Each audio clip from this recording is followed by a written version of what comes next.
are back. You're listening to You Would Think, the Philadelphia Flyers podcast. I'm your host, Kyle Collington, and joining me today is the one and only Mr. Kevin Durso. How are you, buddy? Doing well. How are you? Good. It feels like it's been a long 2 weeks. I don't know about you, but I feel like the last 2 weeks, it feels like it's been forever since our last show. We had some excellent conference final hockey that we're going to be talking about here in just a minute, but yeah, man, it's good to be back. Yeah. No, it is. I mean, we definitely, like, when we get to talk about the rest of the league and stuff like that, yeah, that's really where it is. There's not been a whole lot going on in Flyerland the last couple of weeks. I mean, I've done a couple of little things here and there. I've updated notes on things, and I've done, like, you know, I did a spot on the radio last week and just kind of filling in where everything is, but there's not a lot of concrete stuff going on. I think the developments of what may happen around the league are more not I would say important, but more intriguing right now than the actual Flyers coaching search. For sure, and you mentioned it right there at the end there, but that's our first topic is the fact that we've gotten some, again, like you said, nothing super concrete, nothing. We don't have any finalist names really. You know, we got some names leaking out there, but you know the team hasn't really confirmed a whole lot. Right. But it seems like we're getting the blank check coach one way or the other, because a lot of these finalist names are not going to be low-paid guys. Right. Know? So I don't know if you want to start with where like everything is actively, or kind of lead to it with like the names we heard and then the names we continue to hear in like the second round. Right. Because there was a lot of names that came up during the course of the week that that the report was they were interviewed in round one that now are not coming up as frequently and things like that. So like it might be best to talk about them early and then get their names out of the conversation so we move on with what's I think like the direction. I think we have to start with where the whole league is starting. Well, yeah, okay. I mean, that's fair. Barry Trotz is still Barry Trotz, and the whole league's interested. That's the bottom line. I don't know how much Barry Trotz is wheeling and dealing here, but he holds all the cards, and he knows it. Right. Barry Trotz is kind of doing his little grand tour, his blah, blah, blah, and then he's going to sit back and consult his files and make a decision and probably go home. But in the meantime, the rest of the league kind of waits with bated breath, and we saw Bruce Cassidy out in Boston, and people speculate that the availability of Trotz had something to do with that. And I'm sure it does a little, but that was a big surprise. That was a huge surprise. And honestly, massive surprise. And honestly, you know, I want to add in what Florida is kind of not doing at the moment to an extent. I mean, the last thing I heard, Florida let go of 2 assistant coaches today. Yeah, but I heard some talk that means Brunette's going to come back and get his own guys. Get his own coaches. And that's totally fair if that's the case. And I believe that came out of Jeff Marek. It's just the fact that there's still questions there. The fact that nobody can really say for certain what his status is. Like, it's like what Boston did with Bruce Cassidy. He's safe. Oh, there's nothing here. And then the longer it goes, all of a sudden, well, you know, complete 180. No, he's gone. Well, we need to dive into that. I don't know if you've listened to the latest Steve Dangle podcast. I assume you probably haven't, but they talked about it a little bit. Cassidy was fired in his home. That part I knew, yes. Okay. I didn't listen to that podcast specifically, but I know that he was fired in his home. He was told like a month ago when the playoff series with Carolina ended, he was safe. Right. He has a conversation. He has a conversation with his bosses at the season breakup, and they say, "Hey, Bruce, you're good. Have a good summer. Come back next season refreshed. Right. You know, we're good to go here. You're safe. Have a good summer." Three weeks later, your boss calls you and says, "Hey, bud, we got to talk about something. Can we have a meeting at your house?" And you're thinking, "Hey, I'm safe. Yeah, come on over, boss. I'll cook you a burger, right?" And he shows up and cans you? Come on, man. Now, hang on a second, because if you, I don't know if you've seen any other like times where they interview, not they, but like any places that interview Bruce Cassidy, where like Bruce Cassidy is the guy who goes out and coaches his son's baseball team, or at least is like involved in that to an extent. Sure. You know what I mean? Like he is about as regular a guy as you can find as a head coach in the league. Like, right. Truthfully, like he's probably the next step down from John Cooper almost, where, you know, John Cooper, the former lawyer who had a regular everyday day job, became a legendary NHL head coach. Crazy. Bruce Cassidy is still very much an every man's man. Like, hey, he's just an average guy who happens to coach the Boston Bruins. Right. And John Cooper, by the way, in the same way that Connor McDavid probably should win the Ted Lindsay Award every year, John Cooper probably should win the Jack Adams every year. But there's a catch to what you're saying, and you already know what it is because the Ted Lindsay is voted on by players. I'm sure if coaches got to vote on who the best coach was, John Cooper would win. But that's never the way that this award works. Is the Jack Adams the media? I'd have to go double check for sure. Okay. But I think it is an outside source. It's not coaches voting for coaches. Is it the general managers?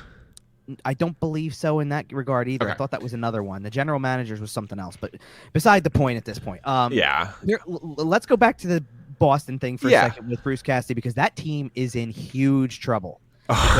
Because first of all, post playoff series against Carolina, they go to 7 games. Everybody's dead. Game 7, and everybody is injured. Everybody's dead. Brad Marchand, months on end. Charlie McAvoy, months on end. Matt Grzelcyk, months on end.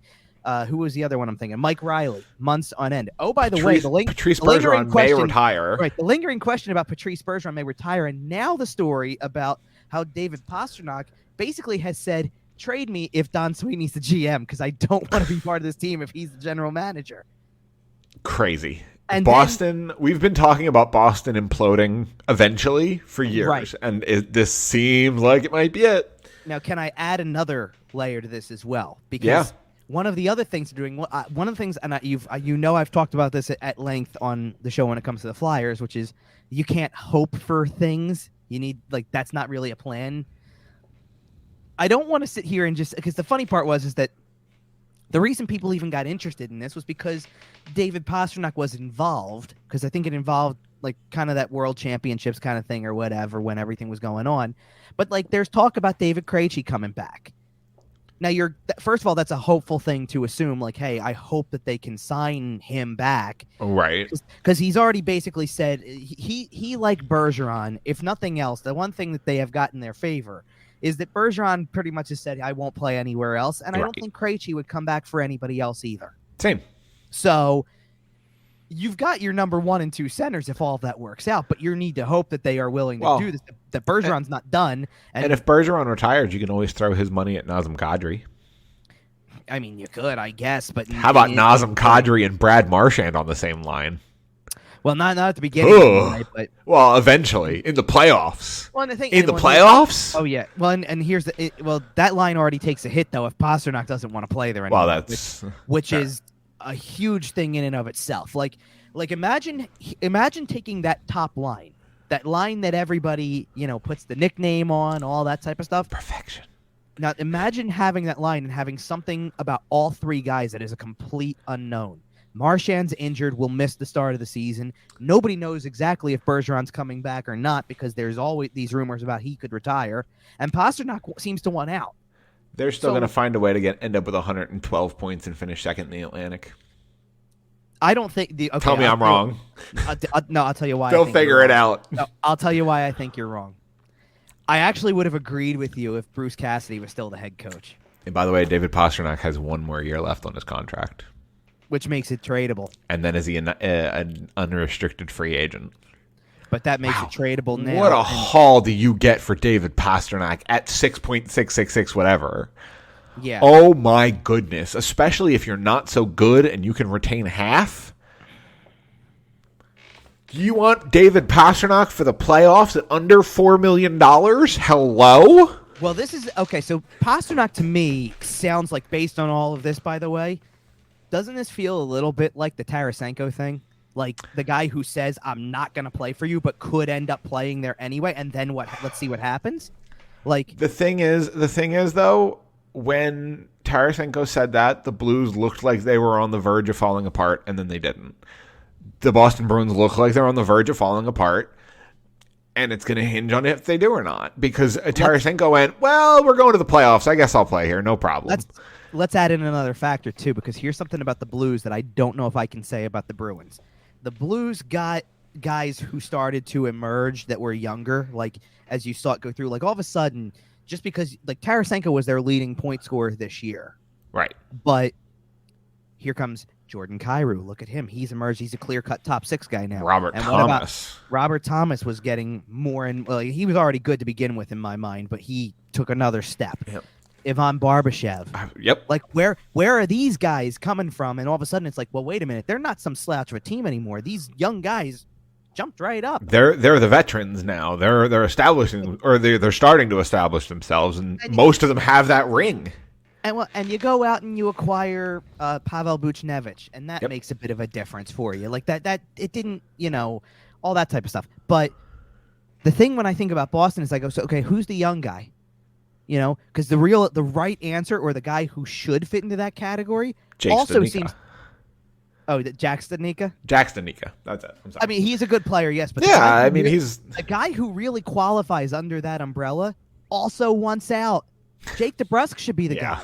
You're right. He should be. Like, theoretically speaking, that should be the next guy up if this guy decides I don't want to do this or whatever. I still think Jake DeBrusk for Travis. I still think Jake DeBrusk for Travis Konechny makes a whole lot of sense. I can't make that trade. We can do some picks to balance it out. Like we can talk about value on either side, but I could see a hockey-ish trade with those two guys as the main pieces. Am I attaching Ivan Provorov and getting David Pastrnak with him? Like, I know that's not a fair trade either, but you get my point. Like, no, I understand. Sorry, if you're asking me to pick between Konechny and DeBrusk, I'm picking Konechny, and I've kind of been fed up with some of the things I've seen Konechny do from a consistency standpoint. I'd still pick Konechny over DeBrusk because I'll be honest, DeBrusk is even more inconsistent than Konechny is. That's fair. I think you're underrating him a little bit, but I think that's fair. No, the guy has moments. I think DeBrusk has tons of potential, but I have not really seen it outside of what was it? It was either a game. Didn't they win a game 7 to advance to the final a couple of years ago, or maybe it wasn't that, but like they were he had good playoff the year they went to the Cup final, and was I would also like to point out that game 7 he had a big game against Toronto in a game 7. They won it 7-4, and you're like, look at this kid, here he is, like finally there it is, but he's so inconsistent otherwise. Like, I would also like to point out that one of the reasons it's been speculated that Bruce Cassidy got fired was his failure to properly deploy younger players in a way that allows them to develop properly. Well, so I mean, and it can be argued that Jake DeBrusk is, perhaps his biggest failing. Right. So I am curious, kind of in the way that we've seen Travis Konechny falter a little bit over the last couple of years. I'm curious if it's a change of scenery trade for both guys. It could. Well, first of all, it would depend on if where Bruce Cassidy ends up, for one. Because if he ends up in Philadelphia, it won't really help. Right, exactly. But one of the interesting things. But I don't think Bruce Cassidy ends up in Philadelphia. One of the interesting things about the way you're describing it, though, too, is the thing that Bruce Cassidy had for all of those years in Boston while he was building this up. They made a Cup final with him, all that type of stuff. The consistency thing with him was, or the consistent thing with him was, you always knew you could come back to that line. Yep. That line was always there from day one for him. And think about it. Like, who did he have to develop? Like, they just had veterans. And even when you slot in a guy like Charlie McAvoy, he pops out of college pretty polished. Like, you didn't need to do a whole lot of touching up on Charlie McAvoy. Can I add an element to that as well? Okay. Not only do you pop him out of college where he seems pretty developed, but you put him next to future Hall of Famers. Well, that's what I'm saying. Like, is you didn't have to do a whole lot. So, like, who does Bruce Cassidy get credit for developing? David Pastrnak, he was going to be good no matter what. I think you can sit there and say that guys like Brandon Carlo and Grzelcyk emerged a little bit under Cassidy's eye. We're talking about, top 6, 4th, 5th, 6th defensemen. Like, we're not talking about, future All-Stars or anything. All right. Well, again, this is why I brought up the consistent factor was the top line, because here's the reality of the situation. Boston was always a little bit doomed in a sense whenever Bergeron became a question mark. Sure. Whenever it became an uncertainty, whenever he was going to come back, now that team became a question mark for everything. Like, he anchored that ship for years. Let's not forget that this is a team that only qualified as a wild card this year. And even though it was not that small of a gap between... It was a very close Atlantic division. Well, no, I'm saying it wasn't that small of a gap between the two wild card teams, and the first team out of the playoffs. That's fair. That was a 16-point margin. But you've got teams that you know are going to take steps. You got teams that you know are developing as younger teams. Like, imagine how many more years if you take. They don't get Krejci back. You take Bergeron out of the equation. Their center depth is now completely demolished from what it was just 2 seasons ago. I'll take Ottawa making the playoffs over that team next season. Ottawa's an up-and-coming team. How about Detroit's guys? Yep. How about Montreal bouncing back a little bit? Like, well, I'm sure Montreal. There's a lot of talent in that division. There is. Montreal's going to take a little more time, in my opinion, though. Like, I just don't see them going from worst to playoffs that quickly. It depends on how healthy Carey Price can get over the offseason. If he comes back close to 100%, what have you lost? Just Shea Weber at that point. But that's... Okay. I know that's big.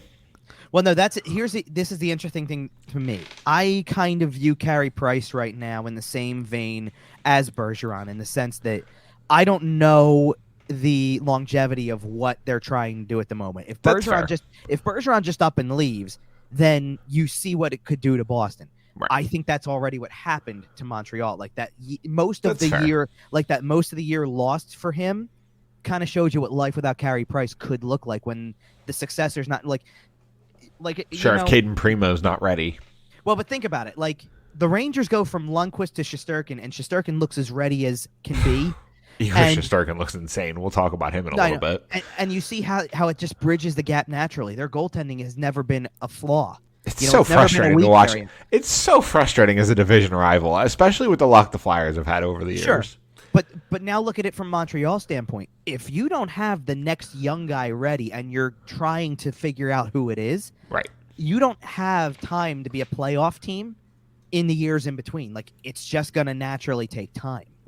That's fair. That's the problem. And it, I don't want, like, it's so hard to sit here and say what, like, trying to, because it is a little bit of apples and oranges comparison here, because replacing your two-way shutdown center, who also happens to be a really good point producer, right, and replacing an all-star, probably damn near close to Hall of Fame caliber goalie, if he isn't for sure. Like, Carey Price is right up there. The only thing he didn't do was win a cup. I think if you're a goalie and you win the Hart Trophy, I think if you play for a franchise like the Montreal Canadiens and are the winningest goaltender in the franchise's history. That's what I'm saying. And also, just given what you've done for Team Canada, he's a Hall of Famer. He's a Hall of Famer. Yeah, I agree with you. That's why I'm saying, like, the only thing he hasn't done is won a Stanley Cup. And right. Yet, think about all the other things he's done. And he does it all, by the way, with Montreal. So the fact that, again, that's about as iconic a brand in the league as you're going to find. I'll be honest. I don't know the list of goalies who are in the Hall of Fame who don't have a cup, but I don't really care. I don't think you could name 5 goalies that I would say, oh, yeah, that guy was definitely better than Carey Price. Yeah, I mean, there's no chance that there's 5 guys on that list who are, you know what I mean? Like, Carey Price deserves that spot. Well, you know who else didn't win a Stanley Cup but is going to go into the Hall of Fame as a goalie as well? Roberto Luongo. Yep. And because look how many games he won. He gets over it on the years. longevity. Yeah. Right. Like, he stayed in the league for a long time and he won a whole hell of a lot. All right. And I'm being facetious here, but Carey Price gets in because he just had a 980 every year. Carey Price gets in because he perfectly represented everything for it wasn't just the brand that he happened to play for, the team that he happened to play for. He represented that entire country all in many different ways and did it as successfully as he did being a goaltender for the Montreal Canadiens. But we're drifting from the topic at hand. Yeah, we're drifting as way. Usual. Yeah, let's get all the way back to the Flyers coaching. So we talked about Barry Trotz and we talked about Bruce Cassidy getting dislodged in Boston. Right, but that's where the conversation went off the rails. Yeah. And to be fair, Bruce Cassidy is the new wrinkle to this whole thing, because Bruce Cassidy is, as of last Sunday, even, and we didn't even do a show, but as of last Sunday, wasn't even a factor. Nope. Nobody was talking about, he's a free agent now. As far as we were all concerned, he was safe. Right. So including Bruce Cassidy. So it creates 2 new wrinkles to the discussion, which is Bruce Cassidy's in the free agent market, and the Boston Bruins are now a team looking for a coach. Yep. So it creates 2 new things here, because you got to start asking yourself, well, which of the guys who are out there could be a fit for Boston? And then you got to ask yourself, is Bruce Cassidy a fit for any of the other teams that are still looking for a coach. And obviously a couple have come off of the list to an extent. Like, it's very limited, non-surprising things here. The Islanders go with an assistant. The Montreal Canadiens stick with Marty St. Louis and say, listen, you're no interim tag here. You're the coach. Done. Right. I think Florida's pretty solidified, even if it's not confirmed. Right. We still don't completely know about Florida, and I think even Chicago is kind of operating off of this a little bit, because I don't think Chicago dropped the interim from Derek King, but he's almost has to still be in the running for the full-time job, right, among others. It's really complicated stuff, but mostly it comes back, everything keeps coming to the same discussion of the same, I'll call it the same 5 or 6 teams, which it's Winnipeg, Philly, Detroit, Dallas, Vegas, and then kind of Chicago's the lingering one. We pretty well assume Florida's not making a change for the most part, though stranger things have obviously happened as the weeks go on. Edmonton just got knocked out of the playoffs, but I assume that's Woodcroft's job. Oh, yeah. Any reason why not? Yeah, it's not confirmed, but come on. But either way, and we'll get into that stuff later. But imagine that. So, all right, Trotz really is holding the key to the whole thing still, and we kind of had talked about that previously. Because of that, if you're asking me to handicap which coaches out there are possibilities for the Flyers, or handicap the odds on the next Flyers head coach, sure, you have to put some of that percentage on Barry Trotz, because the possibility exists until he says otherwise. Right. The interest is there. I would, based on the way that I'm willing to bet the contract offer was there too. Well, to my understanding, there's no formal contract offer. I think Bill Meltzer tweeted that this week. Okay. They've discussed term with people, term and money, but no formal contract offer has been made. I'm not surprised by that. To me, that just means that you're starting to write up some of the things that would work in the contract, but you didn't do anything formally. That just means you're still waiting to see what Barry's going to do. Pretty much. And,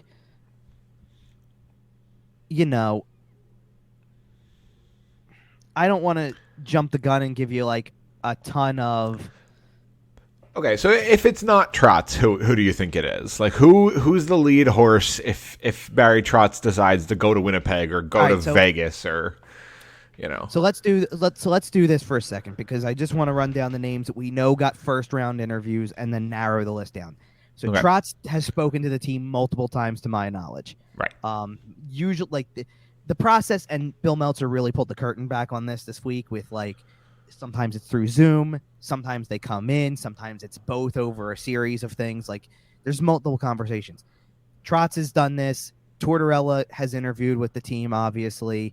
We've already said that. To my knowledge, and based on reports of other people, I should say, not to mine. I didn't get a tip on this. Right. This recently anyway. But the report is that Bruce Cassidy did speak with the Flyers last week. Kind of is at the tail end of the first round of all this stuff. We've already mentioned Mike Vellucci.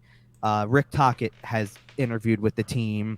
And who was the other one? And we're finding out that Peter DeBoer interviewed with the team. Yeah, that one's interesting. I believe also, again, this was Frank Saravalli who had these two, that Jeff Blashill and David Quinn had interviewed with the team as well.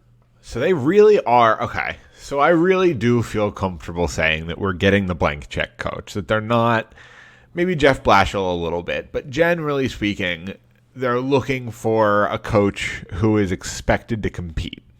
We're looking at the high end of coaches here. Pete DeBoer is not going to a rebuild project. All right, listen. Probably. Here's the thing. I don't want to say that for sure.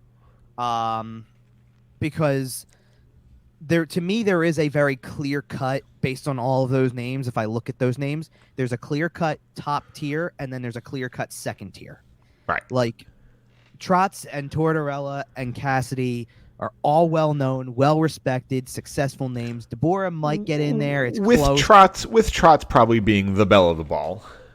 Oh, Trotz is at the top of any list here, regardless. But you know what I mean when I put them in that upper tier. For sure. You're starting to see how they've won a lot and they're right up there and all that stuff. So I would say even DeBoer gets into that a little bit, even though they, you got two guys in there that haven't won a Stanley Cup before as a coach. That's okay. Like, they're still up there because let's put it this way. Until 2 years ago, that John Cooper fit that description as well. Like, right. Guys who have won a lot but haven't won the final game. That's the basis of that.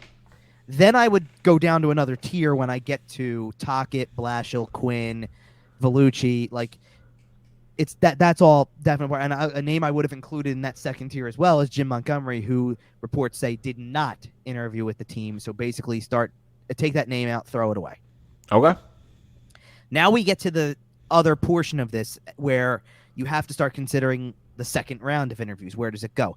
Elliot Friedman said on the 32 Thoughts podcast earlier this week that, and this is a fair way to assess it because I think every team is kind of operating this way, he didn't feel that Trotz needed to have a formal second round interview. Like, the interest is there, and it's up to Trotz. If the process moves forward, it's up to Trotz. So I feel like it's very, give me your best offer. Okay, I'll consider it. Yeah. Basically. Right, you go around, you collect their best offer, and then you decide. And like that, you don't really need to do a whole lot more than that. Right. So based on that, so Trotz is just the status that he is exactly what it's perceived to be. He holds the keys, and wherever everything goes is what it is. The belief was out of that Tortorella was getting a second round interview, that Tocchet could get one, that Vellucci's interview went well and he could get one. And then we're also hearing some things. Anthony Sanfilippo tweeted out on Sunday morning that DeBoer is a finalist as well. So I would assume that means he's getting a second interview as well. Okay. We can't really say for sure and certain where Tocchet and Vellucci stand because it's kind of hey, of course. Here's the thing. Vellucci could get one because the report is things went really well during his interview. Well, that's a good reason to believe that he could come back. Sure. I kind of get the sense that the reason that Tocchet could come back for a second interview is because he's Rick Tocchet and as a former Bobby Flyer. Clark wants to hang out with him for 90 minutes. Like, kind of. Like, it wasn't when that was said on the podcast. Do it at the country club, Bob. You don't need to do it. Like, just invite him out to lunch, dog. When that was said on the podcast, it wasn't said with a like, "Hey, that went really well" kind of thing. Right. Which, by the way, and I'm not trying to jump too far ahead, but when TNT's coverage wrapped for the year because they did the Western Conference Final, did you catch at the end of the panel? This was way after the game was over. It's like the half-hour post-game show was over now, and they were wrapping up on the studio show after the game. Did you catch? It might have been Anson Carter who said it, but did you catch the "Hope you're here next year" talk? Yeah, I did. Now, in fairness, they've been poking fun at him all year for it. Well, and I was going to say, in fairness, Elliot Friedman's talked a lot about how Dallas likes Tocchet. So okay, it's not just the Flyers thing where it's like, oh, hope you're here next year because the Flyers want you kind of thing. There could be more than one team out there that really has some serious interest in him. Sure, so Rick Tocchet's one of the hockey men. Like he's just always got a shot at any open job, basically. Right, but for me, it comes back to the three big names at the top of the list. And I do want to preface this by saying nobody really had anything on Bruce Cassidy yet. Like because I had somebody asking me about that, and I turned around on Twitter and I said, I think it's too early in the process. Like, he just got hired this week. He's been doing a lot of talking about his past. He hasn't really done a whole lot of talking about his future yet. Like Bruce Cassidy has kind of been settling some scores in Boston. Right, like I kind of feel like, and the way I responded was, I'm like, there's definitely interest. It's just whether he's made it to the second round or not remains to be seen because of the fact that he's just entering the market and the process is just beginning. Right. So, like the others, we've been discussing these names for weeks. Like even DeBoer, it was not a surprise or it's not a secret that he was out there and available. Like when Vegas let him go, it was maybe a little later than some of the other teams had done. But it was still not really shocking because everybody kind of had a feeling that was the type of change that they could make. Right. And then, we've been talking about Trotz and Tortorella all since the Flyer season ended, or since Trotz entered the market anyway. We've been talking about Tortorella since Alain Vigneault got fired behind closed doors. Exactly. So for me, that's the stuff I keep coming back to is those three. It's Trotz, Tortorella, I think DeBoer now is a serious player in this at this point. But which as of this morning, up until Anthony Sanfilippo's report came out about that, I don't know if I would have expected that as much. Right. I do think it's interesting. Like we just like to talk about. We talked about Tocchet, and we said with Tocchet, it's obvious why there's an interest because he knows the organization as well as anybody who could interview. Yep. The fact that Vellucci could get a second interview still intrigues me because the fact that, again, he's a guy who has a management background as much as a coaching background. That's very intriguing to me that he seems to be a second-tier guy. Like, this isn't the same thing as the second-tier guys like, oh, we're just going to bring in another retread from this rebuild. This is a new coach. This is somebody with no coaching experience in the NHL, like at the NHL level. Right. But here's the... Well, yeah, exactly. I know he's got all the experience in the world. No, I do. I just mean as an actual NHL bench boss, 0. But imagine the fact that he's the one who's kind of surviving that, and it's not your typical retread. Like it would be so, I don't want to call it predictable, but I kind of would understand if you were going to go the retread higher, like all these other guys seem to be, and say, yeah, you know what? It's Jeff Blashill or it's David Quinn. Because why? Because they've been through that rebuild process before, so why not do it again? It's a guy who just knows his position. It's a guy who knows start molding guys. Yep. And he's going to spend 3 years. He's going to spend 3 years putting guys in the right position, and then he's going to move on, and the team will succeed. Yeah, and you're not going to cross the finish line doing that probably, but you're going to be here to kind of be the stopgap. But that's what we need. When we talked when Alain Vigneault got fired about who the next coach would be, and we talked about the fact that they could hire a Travis Green type, or like a younger, or less proven one of these, tank managers, as we call them, tank commanders, and that would probably be the best long-term solution. But we both acknowledged that what Comcast was probably going to do was throw a whole bunch of money at what has turned out to be John Tortorella, Barry Trotz, Pete DeBoer, all these big name guys coming in. And it's just, I still like the Travis Green type name. I still like one of these teaching guys, one of these guys who can mold the young group, because we've talked about next year's lineup is probably going to have a whole lot of young guys in it. And I don't want John Tortorella running that ship. All right, so let's break this down for a minute here, because there's one thing I will counter with. Tortorella is the very clear exception to everything in here. Because to me, Tortorella is just a straight go-for-it coach. There is a part of me that has a feeling that you could bring in a Barry Trotz and say, see this process through, and he could possibly do it. I agree. It may not be great on day one, and it may not be great in year one, but if you have a 5-year contract and you really see it through with him, that he could come out on the other side of this thing and still be coaching the team when they get good. I don't know if Chuck Fletcher survives 2 bad years, maybe even 1 more bad year. Oh, I think he's got less than that. He's got the first. To me, he's got the first. What I'm saying. To me, he's got until Thanksgiving to prove that this team isn't a pushover and that they're not like the worst in the league kind of stuff. And things might be real very quickly next season. But I don't think that. But here's the thing: I don't think that if they had to go, if they hired a new GM in the middle of the year, I don't think the new GM normally they like to bring in their own guy. I get that. I think it's a little different when Barry Trotz. When it's Barry Trotz, yeah. Like again, that's why you hire a general manager that you're willing to potentially replace with Barry Trotz at the end of that contract if that's what Barry Trotz wants. Right. Well, and this is why I said when Barry Trotz got fired by the Islanders, and it was a big surprise then too. Yeah, I'm with you. I was with the get the second tier level coach. You know what? Just give Barry the keys. If you fire Chuck, just here you go, Barry. You're the GM too. I don't know. See, I don't know if they want to do that because I think that again, it's not just taking it away from Chuck at that point. It's taking it away from everybody that has some hands on at this point. I wish, but I'm just trying because the people with hands on ain't working. Well, I hear you, but that's how this is going. But what I'm trying to get at with this is that made me change my mind. If you sometimes you don't have the luxury of saying, you know what, we're ready for that guy 3 years from now. We got to when you got to just fish jump this in. Big hits the market, you got to hook it. And there's an element to me, and I know that we've already mentioned the thing with Bruce Cassidy and the thing with the younger guys and all that type of stuff. There is still an element to me for with him that you could bring him in and he could very well see his way through the process, because it's not like he stuck around a team for a short period of time. And his first year as head coach, by the way, they missed the playoffs, or it was they had just missed the playoffs 2 years in a row under Claude Julien, and that's why Claude Julien was out after 10 years. Like, talk about a total like it's funny. I had conversations about this earlier in the week, because we keep talking about, or one of the things that comes up a lot is the turnover of coaches in the NHL, and then the way that they get rehired by somebody else, and then a turnover again like 3 years, 4 years later.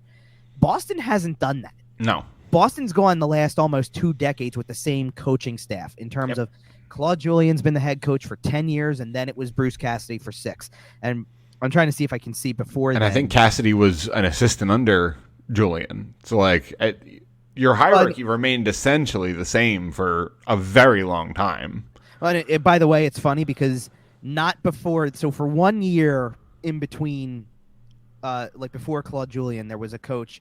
Hang on, I'm pulling up who this is. Give me a minute. So Dave Lewis coached Boston that year to like a 35-41-6 record. They didn't make the playoffs, so he was in and out in 1 year.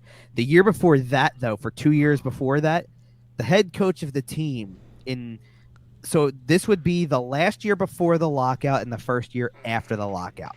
Okay. The head coach of the Boston Bruins, who in the year before the lockout won the division, and then the year after missed the playoffs, and that's why it probably soured out. But the head coach of that team was Mike Sullivan.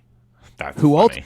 Who at that time probably nobody thought was going to be that great of a head coach. Right. You got to factor in something. He got hired as the head coach of the Bruins at 35 years old. Wow. Totally green, as far as I can tell. Like not like in terms of coaching, but you get the point.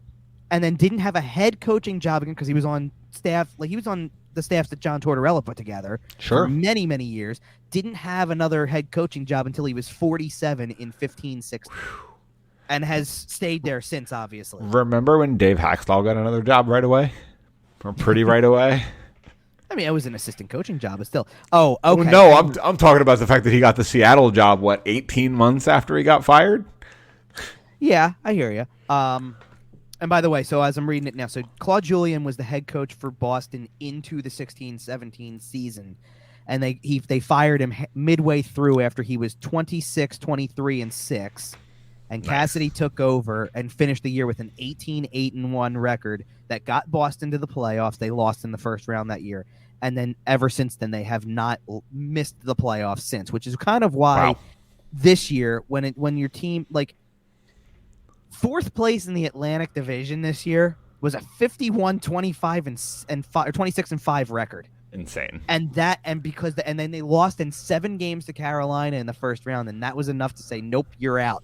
That's why it's a problem. Like, I think I think it's a general manager and a team president and a team hierarchy that is starting at the bottom because they know it's rotting and they're cutting limbs out from underneath them to save themselves. I want to read something that I responded, like a tweet I responded to about the turnover or whatever, because someone shared coach turnover is kind of ridiculous. But I said, honestly, it's more than just the turnover.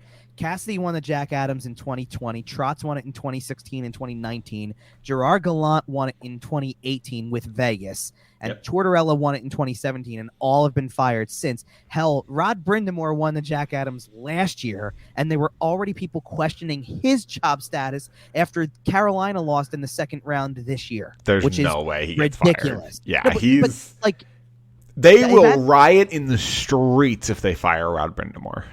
They will burn down PNC Arena if that team fires Rod Brind'Amour. He is a deified god in that city. But this is the thing, right? Like, why do we have people who question coaching as the first thing just because a team doesn't make it past a certain... Like, can you imagine, like, how much longer would it have been than, like, in that respect, than all the years that John Cooper never won a Stanley Cup until 2021 or 2020 and 2021, that all the years he came close, it didn't matter how close. It didn't matter because he was not getting it done. That was where they stopped the progress. They might make a Stanley Cup final. They make the conference finals, but they don't win. So he got to go. Like, can you imagine if people talk like that about him? Or same thing, Colorado couldn't get past the second round. Well, Jared Bednar's probably not doing a very good job. We should get rid of him. Like, can you imagine if people? I heard conversations about it that if they had lost in the second round again, Jared Bednar would have been on the hot seat. And I can see it with the second round, but once you get past a certain point, oh yeah, for sure. But I think with Barry Trotz on the market, I think Jared Bednar is absolutely in trouble if they go out in the second round again.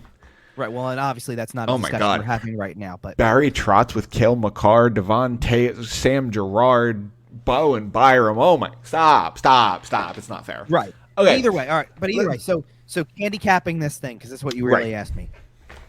I would say that if I had to pick the leader at the moment, it is probably Tortorella. Okay, I agree. That's my gut right now, because to me, there is one important factor, and for what it's worth, like I said, I don't really have a read on Cassidy, and the report that Anthony Sanfilippo put out there about DeBoer is kind of a new thing to me anyway. That was one of the names that just didn't come up much, period. That was so. A lot of teams are making certain I won't say certain information, but a lot of teams are making their coaching searches some of the best kept secrets on the planet right now. Yeah, it's a very secretive market. Because I think the only thing that's not a secret is that everybody's waiting on Barry Trotz. Nobody's really discussing the contingency plan if Trotz doesn't pick your team. Yep. You know what I mean? But this is the thing. So the only other name that I've gotten really good intel on outside of Trotz is Tortorella. And basically, the reason there's two reasons why I think that he's the leader. Number one is that obviously he's this far into the process anyway, so the fact that his name keeps coming up means he's a serious candidate. God, I'm so mad Jake Voracek's not here anymore, because him and Tort screaming at each other would have been gold. Sorry. But the second reason why I believe that he's quite possibly leading this process is because of the fact that, have you heard his name come up at all when it comes to anybody else? And again, people are keeping stuff close to the vest. I get that. I think people know Chuck Fletcher has dibs.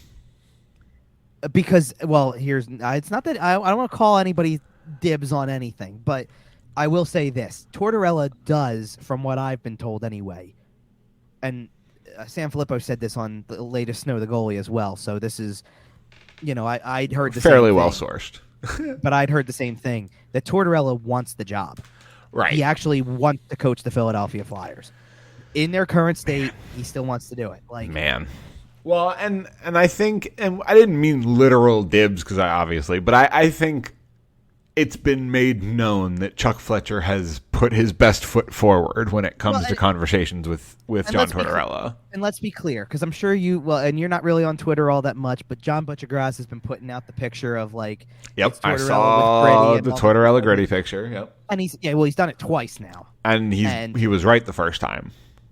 Well, he's doing it because of the fact that this is serious. I don't know that he's doing it because of anything else, but you know what? The other part of the equation is that if anybody's going to find out anything, don't you think it's the people who work directly with him on a regular basis?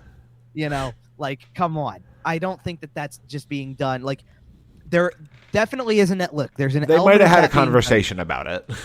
But listen, there's an element of that being done because it's real, but there's also an element being done because it's a troll. It's Tortorella, right? No, because it's a troll job. Because sure, Butchergrass as a broadcaster knows how Philly fans are going to react to something like that. So of course you're egging it on a little bit. Come on. Well, and I would be absolutely stunned if Tortorella wasn't in on it. That's what I'm saying. Mm-hmm. Because they're having a ball with it. I can't wait to hear what John Tortorella has to say about Carter Hart. Oh, here we go. I mean, like I said, I don't want to. If you want me to put percentages on stuff, and I'm getting a lot close now, I have to reconsider a little bit because the DeBoer thing changes things a little bit for me. I'm willing to put him in the 40% range. I was willing to give for Tortorella. I was willing to go 50-50 shot. Wow, that's how serious I was feeling about Torts versus the field. I think Tortorella is a 50-50. I think that Trotz is probably about a 20-25 right now because he holds the keys on him. to it. Right. the team is definitely interested here. I think the Flyers' odds are lower than you think they are. Why would Barry Trotz want to come to Philadelphia? Like he's got he's got more money than God. Like he's fine. No, but for what it's worth, like there are other, like, no offense to Mike Vellucci, but I don't even know if I give Vellucci a percentage. No, I agree. Because I think he's lumped in with the field. Like back in the day when you could bet on the PGA and you could bet on Tiger, Phil, or the field. Oh yeah. I get your point. It's Barry, John, or the field. But no, I'm not even going that far with it because, like, to me, I mean, maybe if you want to play 25% the field or 30% the field with DeBoer and the other two with Tocchet and Vellucci, then go right ahead, I guess, and Cassidy, I guess, too, in the realm of possibilities. But I kind of lean towards this. You know, I don't want to completely rule out the field, but that's why I kind of sit there and say Trotz for me is a 25 almost, because I kind of almost want to sit here and say it's 25% Trotz, 50% Torts, and 25% whatever's left, because I kind of lean towards this being a 2-horse race right now. I agree. Well, speaking of 2-horse races, the NHL playoffs are finally down to a 2-horse race. I think that was about the best transition I could possibly do. Yeah. We're going to... Yeah. So let's start with the series that ended the quickest. What do you say? It's a great place to start because I don't, I was going to say we don't have a lot to talk about with it, but I think there's actually a lot to talk about with it because I feel so atrocious for Connor McDavid.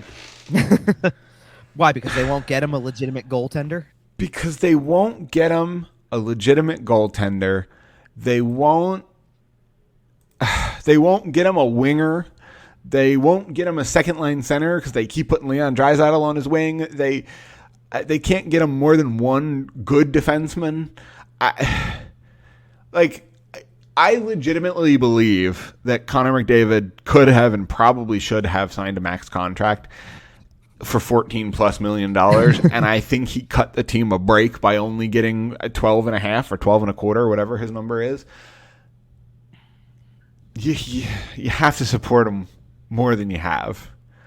I think that more than ever this year, Connor McDavid showed how good he is in terms of freaking good.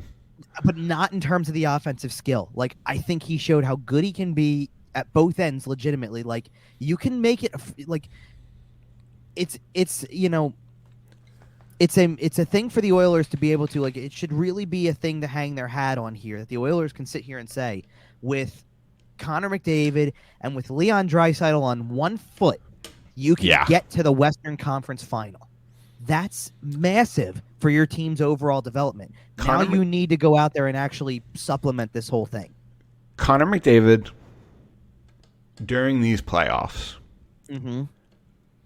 put himself, in my eyes, in my opinion, leaps and bounds ahead of the rest of the league. Whoever you think the second best player in the world is, whether you think it's Sidney Crosby or Leon Draisaitl or Cale Makar or Igor Shesterkin, take out Shesterkin, goalies are weird. Whatever skater you think is the second best player in the world, Connor McDavid could play circles around him in his sleep effortlessly. He did things during this playoff run that put him in a conversation with 99 and 66, and that's it. And in some cases, just with 99. He is so infinitely much better than the rest of the league that it's not fair. The kid's a cheat code. There was a great article about his speed where they talked to many different players. I mean, I believe that the names that were in that article were guys like, Hall of Fame names like Mike Gartner, Mike Modano, Paul Correa. Like, they talked to legend. Paul Coffey was in it as well as a defenseman, talking about the fact that basically the thing that separates McDavid from the field is that, yes, there are guys who can skate as fast as he can, maybe even faster without the puck. Yep. But he does not lose speed when he gets it. Right. And that's usually what separates one from the rest. He is that fast and can move that fast while controlling the play, as opposed to just being the guy who moves that well without it. Right. And that's the biggest, that's the biggest difference. But the bottom line still comes down to, you can't do it all yourself. No. Not in hockey. You just can't. And, when you get a team that you're playing against that has the depth that Colorado does, for sure. I mean, I don't want to sit here and act like Colorado's depth is probably, the best in the league completely, because I think we're going to talk about a team that's got depth that's probably better than Colorado's on paper. But okay. But they're up there. I mean, they're easily top 5, maybe, probably top 3 in terms of overall depth. I'm saying there might be somebody better than Colorado in terms of depth. I think one of the teams that's, the other team that's left has something to say about that. And yet there, there's not a reliance on the star players is what I'm trying to get at. Like, Edmonton so relies on, McDavid's got to show up in a big way, and Draisaitl's got to show up in a big way, and that can that help other players? Absolutely, it can. That's what makes Zach Hyman look as good as he did, and that's what makes Evander Kane have the series that he did, or the playoff that he did. But for other guys, at some point in time, you're also playing on a line where they're not involved in things, or not playing on a power play, and eventually you need more than just like that. Like did you notice what happened when Edmonton was down a forward, so they were kind of shuffling things around, and next thing you know, McDavid and Draisaitl can make anybody better. Yes. To the point where Zach Kassian scoring a game-tying goal in a game like that, that's high scoring, back and forth, crazy amounts of goals in the third period, and Zach Kassian's the one who's scoring. They've set up tons of people, Yep. But it was not coming with the same, it just doesn't come with the same level. I'm not hearing, hey, who scored a couple goals tonight, or who had a really big game? Warren Fogle or Derek Ryan. They disappeared. Because it was, I think, based on the depth of Colorado, it became easier to mask those guys. For other teams, that may have been a problem, but not for Colorado, and that's the difference. So Colorado, just across the board, I do want to talk about them. They have that big line at the top already, which now, certainly given, first of all, obviously they're here, so I think this makes the argument stronger, but Florida had a really good top line this year. Yep. And it faded in the playoffs. Yep. And we've already talked about Boston's top line kind of being a little bit in shambles at the moment, just with a lot of things. So I would say the best line in hockey right now, the McKinnon, Landeskog, Rantanen trio. I agree. Just seems to be able. What was really telling about the whole thing to me was Game 4, because in Game 4 you couldn't even play that top line. Nope. You had to switch it up, and you put Mikko Rantanen at center because Nazem Kadri was not able to play. Yep. And it didn't do a thing. Nope. To your production. You were still as good as you were the day before.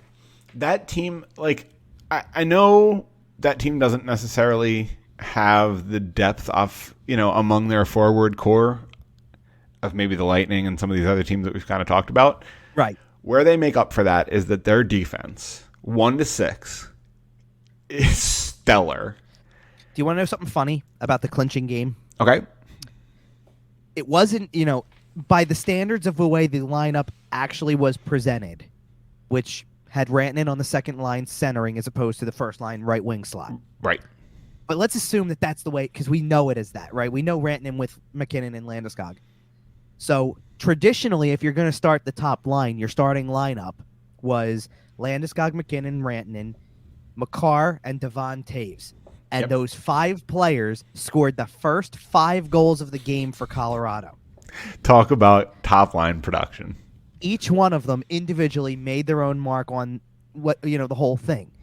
Makar especially, because Makar was... This is the thing about Makar and Toews that makes a difference. You can only get so much out of... truthfully, you can only get so much out of Landeskog, McKinnon, and Rantanen on a line together because of the fact that they play a chunk of time together. Sure. There's only one puck. Right. No, it changed in Game 4 because in Game 4, Rantanen moved to another line. So now they're separated, but it's still the same premise outside of power plays. Yep. That's the only time when they're all on the ice together. But you still, again, on a power play, you get a minute, maybe a minute and a half, depending on how well they're doing with possession. And they're a good enough unit that they're going to play a minute 40 on most power plays. Let's be honest. It just depends. To me, it all comes down to whenever the other team clears a puck. Fair enough. But they're not changing it a minute most of the time. They're usually giving it one more shot, and if they get stopped at the blue line, then they're switching it up. And if not, they can gain entry and stay out there.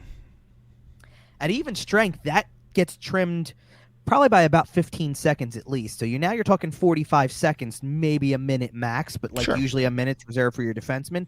So the big catalyst here is that top defensive pairing, because the fact that you can put them with anybody. Yep. It's not as exclusive. It doesn't go the other direction.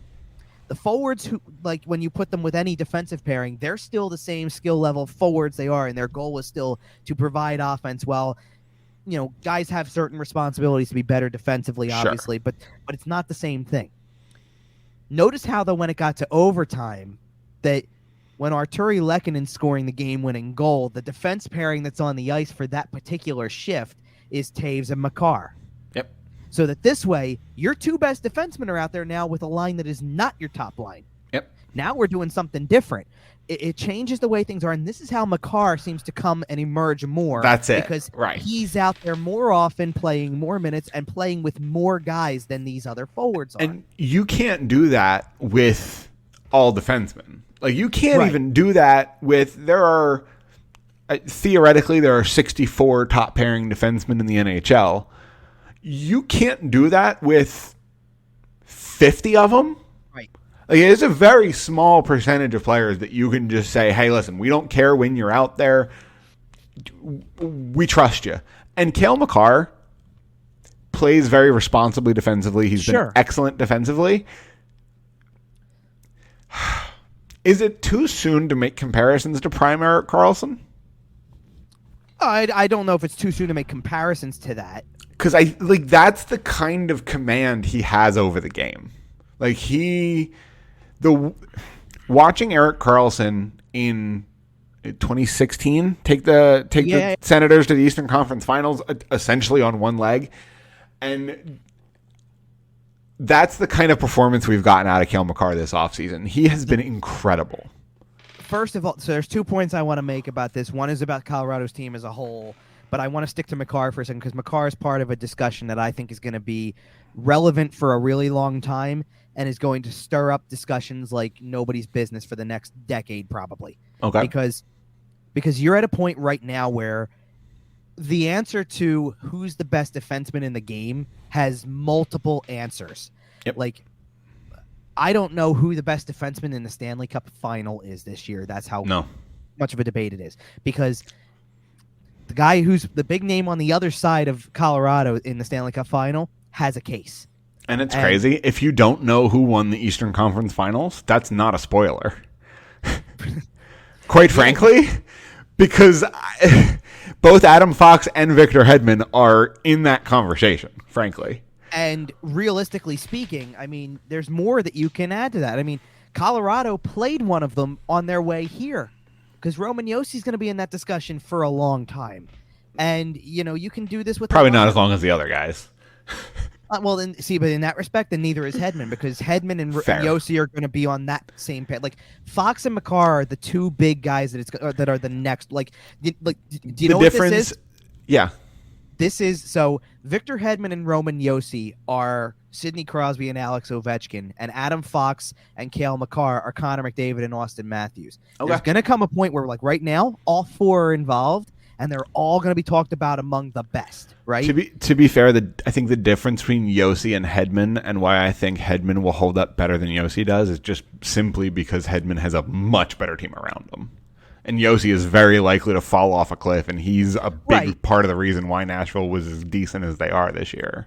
The reason I keep going back to, or not keep going back to this, but the reason why I'm calling it like that is because Crosby and Ovechkin, as great players, are still on the back nine of the playing career. Right. And I would say that Josi and Hedman are the same because even if they're you can even put them on the younger side. You can sit there and say, "Hey, listen, a guy's 30 years old, doesn't matter. You're a defenseman. You're getting in the way of shots. You're more likely to get hurt. You play more minutes." Well, and here's the thing about it: the end sometimes is not pretty, even for Hall of Fame caliber players. Look at Zdeno Chara. Sometimes the end is not very pretty, but it is what it is. Then you've got this next wave like Matthews and McDavid where you sit here and you go listen, we're going to be talking about Adam Fox and Cale Makar for the next 15 years. They're so exciting. And there could be more behind them. Who knows who else we're going to talk about in that same in that same vein, but like those Cam are the two York, guys. baby.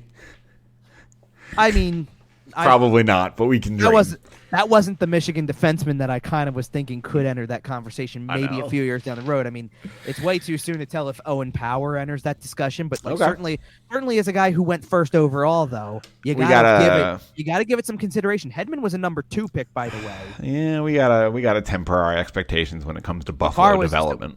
I hear you, but Hedman was a 2nd overall pick. Makar was a 4th. Like guys who get drafted high can turn into exactly what they are expected to become, and maybe that's like I think Owen Power's too young for me to jump the gun on him yet.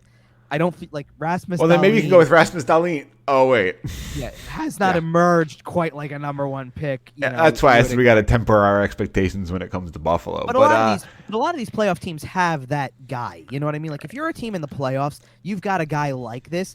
He's probably not as good as the 4 that we're talking about the most, but you've got a guy like Miro Heiskanen or John Carlson or Charlie McAvoy or, like the list keeps going on. You know where I'm going with this? But it's funny Jacob how Slavin. Slavin's really good. And he plays with Brent Pesce. That pair is so good. Carolina has probably done the best job of any team to take guys who you don't expect to be like – they're not superstar defensemen, but they are incredible. Like they are very, very good in terms of like consistency. Yes. They don't do anything super special other than just play a consistent game. And yet the funny thing that I'm getting at with this is that, okay, so we've already praised Colorado with Makar and all that stuff. I haven't mentioned a single Oilers defenseman yet. Man, Darnell Nurse was not good in this series. Now, Darnell Nurse also was playing with a bad hip. I understand. So when the injuries hit, it is what it is. I get that. But my issue with Darnell Nurse is never going to be what he's capable of doing. I think he is a very good defenseman. I don't think he's worth the money he's going to start getting on this next contract, and that's the problem I'm always going to have is that somehow or other he's going to make that kind of money and not be worth it. Correct. That's the thing. I said on the last show we did, I think Evan Bouchard is going to become a really good defenseman because he's shown me something. Now, he had a moment in this series. I forget what game it was, but he absolutely got schooled on a play. Right. Well, and the problem is eventually you're going to have to pay him. You will, yeah. And you're like the Oilers are 2 years away from just imploding on their salary cap. The Oilers have nice, what I would call they have nice defensemen in terms of Nurse is in that conversation. Nurse is very good. Yeah, I think Nurse is very good. And it's not like you can take the rest and say there's not serviceable players. Like Duncan Keith was still serviceable in the playoffs, but he's on the back 9, and then Bouchard and Tyson Barrie they're nice defensemen. They're nice pieces, but are they your number 1s? No. If you're starting a team from scratch, current contract in hand, Darnell Nurse or Ivan Provorov? I mean, what Nurse is going to be making is extreme, and that's the problem. I would probably take Provorov because you know what? But you hesitated. It was tough. No, I'll tell you what made it the deciding factor for me. Because I know you're sitting here saying starting a team with. Right. But let's just say it's an expansion draft, and you're literally playing this or that with me. Okay. And I'll take Provorov's contract. Because it's easier to move. No, because it's, you know what? That becomes my number 2, and I go, okay, that's a number 2 defenseman for me. Fair. Done. I value Nurse almost the same way. Like I don't know if Nurse is completely a number 1, even though he gets paid like one. I know why people think he is. I think he's a 1B. It's very close. I want to go back to the Avs and Makar for a second because I want to go back to what you said because you're right. All 6 of them have been really good in the playoffs. These 6 defensemen, and I'm going to say something that I never thought I would say when we do this show. Okay. Because I'm going to mention all the others first. So, I already said Devon Taves, who I think has been great for them. He's been spectacular. By the way, they're doing all of this without Sam Girard, who I also thought was really good all year. Add in the fact, Manson's been a great pickup for them. Obviously, he just fit straight in from the beginning. Yep. So they've got great defensemen. Eric Johnson has his moments. I think he's a perfect middle guy. All that stuff. You know who else is playing really well? And I hate to say it. I can't believe I'm going to say he's playing well. Jack Johnson even is a fit on this team. Yep. He sure is. I know that that's typically been a joke, but he really has played well. Here's the thing: is Jack Johnson was never a bad defenseman. Jack Johnson was just never good enough to live up to the money he was getting. I'd say he was just an overpaid defenseman. Is right? What I'm saying. It's like okay. I get the occasional grief for my feelings on Andrew McDonald. And I've always said if Andrew McDonald made 2, I wouldn't have had a problem with him. It's the fact that he was making $5 or $6 million to be an absolute pylon.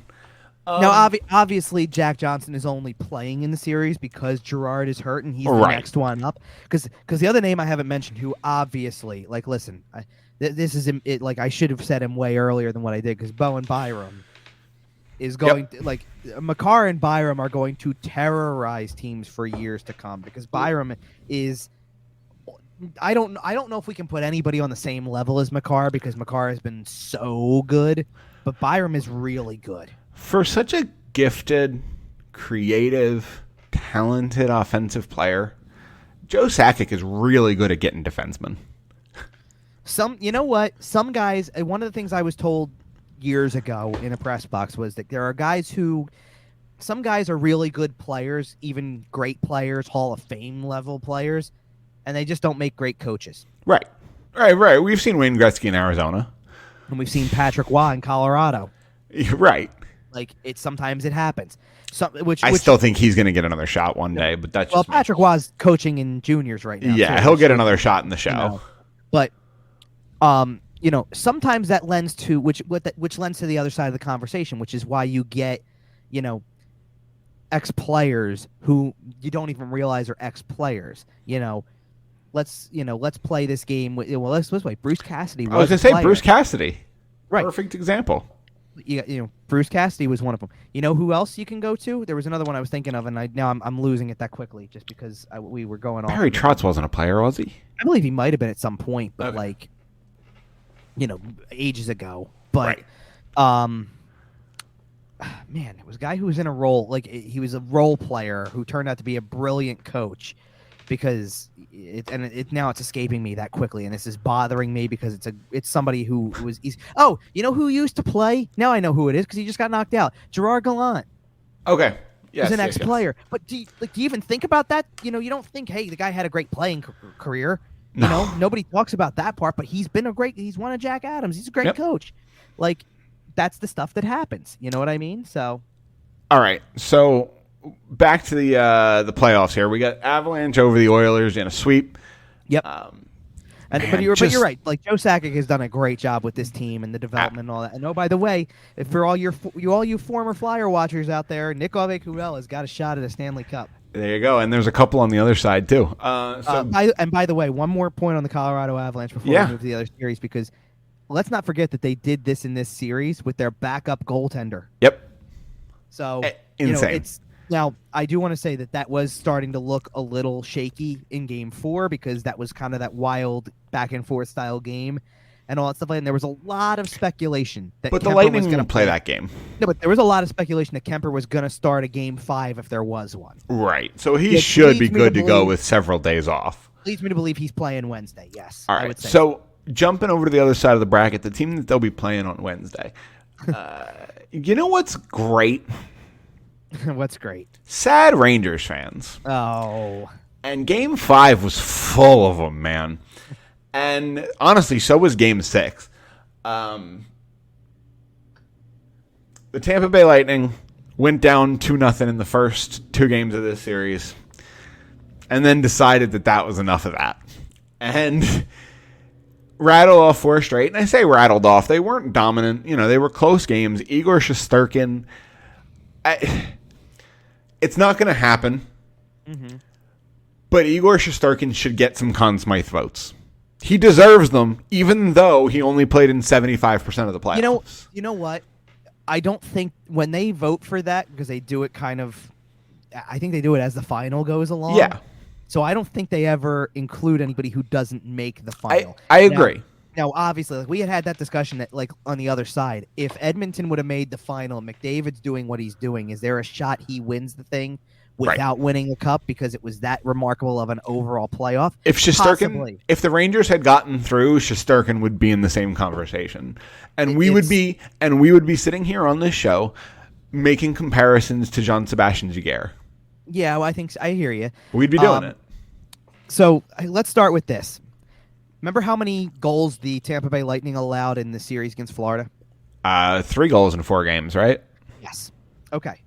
So the New York Rangers came out in Game 1 and doubled that immediately. Right. Which all of a sudden made you think, oh, wow, okay, totally different series, totally different team you're playing against. It is only 1 game, but nonetheless, right? I think I know where you're going with this, and it's going to make me very happy. And then it happened, I would say again, but it happened in Game 2 because you get 3 goals by him and you win a game. Because Andrei Vasilevsky looked human. Yes. Which is something he very rarely looks. I don't know if you've seen him. He's all bug-eyed and stuff. But I hear. Well, and I want to go back to here's something very important about Game 2. Rangers fans chanting Igor's better? No, it's not that. And Andrei Vasilevsky deciding, that's enough of that now. So the Lightning scored first in Game 2. And the Rangers answered with 2 goals in the second in the rest of the period. Took the 2-1 lead to the second. Didn't give up a goal in the second either, so it was still 2-1 at the end.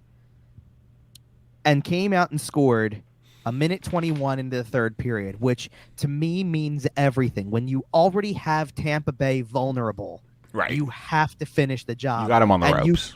And you can make it an uphill battle by doing things exactly like that, which is scoring early in a period. Game 1 was only 4-2 at the end of the second period. It's not impossible for a team like Tampa Bay, who's been there, done that, this is nothing, to say 1 goal and it's a different game and they've got 15 minutes left, maybe even 10 minutes left to get the other one that ties it up if they're playing better in the third period. Right. When you go out and score in the first minute and make it 5-2 instead of 4-2, though, you just change the whole dynamic. Now you're in more control and you're hitting them where it hurts and, not letting them get back up when you've knocked them down, right? So they win, again, that goal kind of sets the tone. And after they scored 3 goals on them in Game 2, after scoring 6 in Game 1, they scored 5 total goals for the rest of the series. Because, you had a situation here where, and again, what's the difference? Go to Game 3, you go up 2-0 on power play goals, and yes, Tampa Bay gets 1 back, but you've got 1 period left, and the one thing that you couldn't do was give them life. And it was not that Tampa Bay tied the game. That's not the problem. That game needed to get to overtime. Yep. And it didn't. And when it didn't get to overtime, we had a series again. And not only did it not get to overtime, Andre Palat scores with 42 seconds left and crushes the Rangers. You're 42 seconds from getting to overtime, and if you get to overtime, Igor Shesterkin might be able to steal you a game. And if he steals you a game, you're up 3-0, and you're so close. You're right there. You're in sudden death. And Andre Palat just tears it to shreds in front of your eyes. Right, I think that fully influenced the way that Game 4 went, because Game 4 was a 3-0 game for most of the night. Or, well, it was 1-0, then 2-0, then 3-0. And at 3-0, to me, game over. At 2-0, it felt like game over, to be honest. But at 3-0, it was really game over because it's early third. You're not scoring 3 goals on Vasilevsky in the period. Not in Tampa. Right. The other games were different. The last 2 games were very different. Actually, the fact that the Rangers took the lead in Game 5 makes a huge difference as well, because you're going, hey, look what happened. And when the game gets tied like it did, this is almost a repeat of Game 3. Because when it's 1-1, again, you can't panic off of that. But as the closing stages are hitting, they really needed that game to get to overtime. Just because at some point in time, look, maybe it happens to you as the team that that you are, that's trying to win the game, like you're the Rangers. Maybe it happens to Tampa, but somebody's going to make a mistake that leads to a big chance because the fatigue starts to set in at some point. You're playing more than just the 5-minute standard at the end of the game, and you've been playing for a long time. We've already talked about how Tampa Bay's played more hockey in the last 3 years than anybody else has, so surely there's a possibility that a mistake happens or something like that. And again, here comes the goal with 1:50 left, and it's crushing because now you have to scramble into the situation where it feels like it's already over. And go to game 6. You're down 1-0. You get the tying goal. There are under 6 minutes to go, or under 7 minutes to go. There's 6 minutes and 53 seconds left, and you're like, there it is. Tie game, not dead yet. You got a shot to win this game late or in overtime. And then as soon as you breathe your sigh of relief, they punch you in the chest and knock the air out of you. And the last thing that you want to do against this team is chase them. Yep. You do not want to chase the Tampa Bay Lightning. And to me, one of the big things, this is at least from my evaluation of the way that the Rangers played this series. After game 2, and I don't know if this has to do with, because game 3 they had a lead, obviously, and Tampa then pulled it out. So maybe after that game, I'll say instead. But certainly in the last 3. They were so busy looking for the perfect play, passing a lot more than they were before. I get it. What won you the first 2 games is you had the cross-ice passes available to you. You were able to go whatever way you wanted to.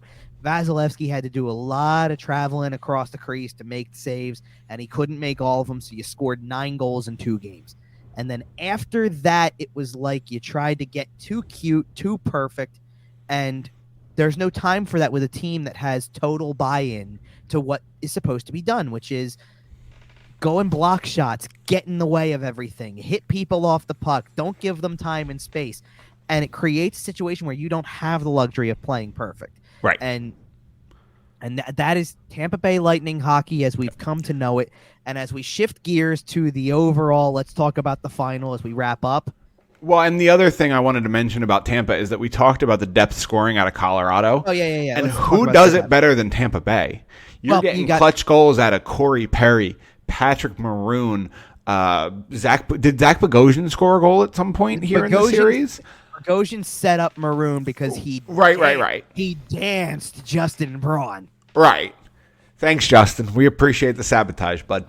But it just as dangerous as Stamkos, Kucherov, and Point, who by the way should return for the final at some point, though maybe not game 1. As much as dangerous as their big guys are, look out, man, because Alex Killorn's going to kill you. Anthony Cirelli is going to kill you. Andre Palat's going to kill you. Anybody. They dress 18 skaters. 18 of them can hurt you. I've got to say, based off of everything, because to me, when it counted the most, their big guys were the ones that showed up and did it. Game 3, you're down 2-0 in Game 3, 2-0 in the series to that point, and the goals are Kucherov, Stamkos, and then Palat off of a play that involves Hedman and Kucherov. Right. Nothing wrong with that when it comes to listen, hey, you're part, and Palat's only playing at that position because Point's not there. As far as guys in the lineup who can kill you, who can score the late goal, who can put the dagger in 21 seconds after you score the tire, they're 18 for 18. Oh, yeah. Just the entire roster. All of them. And if Andrei Vasilevsky shot more, he'd probably be just as dangerous. But you having game 4, you have a situation. Maroon scores first from Bogosian and Belmar. And then Flyers watch. Pierre-Edouard Belmar, baby. This series also features Brian Elliott. The best bench door opener there is, right? Because he's not getting into a game. You know what? He'll bench door open for the guy who brings out the cup at the end of it all. That's right. That's all that matters. He'll bench door open as best he can to get a ring on his finger, right? And say, thank you very much, Mr. Cooper and Mr. Stamkos, sir. And Mr. Breezeball for signing me. Yep. And, all of them. Kucherov had the second goal of Game 4, Stamkos, and then Palat into an empty net. So, that one's, again, kind of big guys thing. Mikhail Sergachev ties Game 5, shoots the puck on the shot that goes in off of Palat, and then Brandon Hagel getting a goal into an empty net to ice it. It comes from across the board. And usually the thing about their depth is never – I don't want to make this about goal scoring because that's not what it's about. It's the fact that they don't miss a beat with those guys. when Maroon's on the ice with Bellemare and Hagel's out there, and you go, same thing. It was the same thing like we said when you go, and Cirelli's really good in the 2C role, so I don't want to make it seem like he's bottom six. But this team's had to reconstruct their bottom six more times than you can imagine because of guys who come in and leave, and you've got Corey Perry down there who has, they replaced their whole third line this year. Right. You got Corey Perry down there who we've said multiple times, was the ultimate. If you can't beat him, join him, because for 2 years he couldn't, and now you're trying to, and it's So we'll see what happens. But. So let's shift gears toward the Stanley Cup Final. Now we have the Colorado Avalanche and the Tampa Bay Lightning. Man, okay. Before we break down this series, simple answer. Okay. Right now, with this series still pending, are the Tampa Bay Lightning already a dynasty? Because my answer is yes, for the record.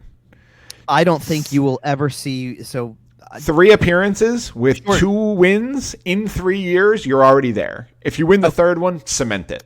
Okay, let's do it this way. Short answer. I'll say yes also, but short answer, and is yes. Reason is, okay, so they're in a cup final this year. Past 2 years, they won the whole thing. The year before that was conference finals, and the year before that was the Columbus sweep. Columbus sweep with the President's Trophy. More wins than any modern era.